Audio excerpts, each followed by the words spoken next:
عارف انا. ابوهم مش عارف راح فين. هروح اشوف العيال دي. بقول لكم ايه؟ تبع مين انت وهي؟ انا تبع ده. والله ما اعرفها يا باشا. والله العظيم.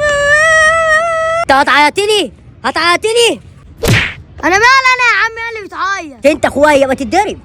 صح يا بت؟ صح. اخلعي انت يا بت. خد يا. حاضر. وانت تمشى وتفشني انا يا عم. خد يا. معاك ايه؟ معاك يا. بس هديك كل اللي معايا. وريني. ها بقى كده طيب. اهو. بس اللي معايا 5 جنيه بصراحه. 5 جنيه؟ اه ماشي. انتوا كنتوا واقفين مستنيين مين يا؟ كنا جايين كده نتفرج على البحر شويه، انت عارف يعني البحر حلو كده. اصل انا نظره في الناس اللي زي دي. ما تجوش تاني. ماشي؟ حاضر يا عم. ما تقولي تروح مكان. تمام؟ روح مكان دي. ماشي. ماشي؟ ماشي. يلا معفن من هنا. حبيبي. خد يا. ايه يا قول انا عم؟ اسف. ايه؟ قول انا اسف. وريني كده.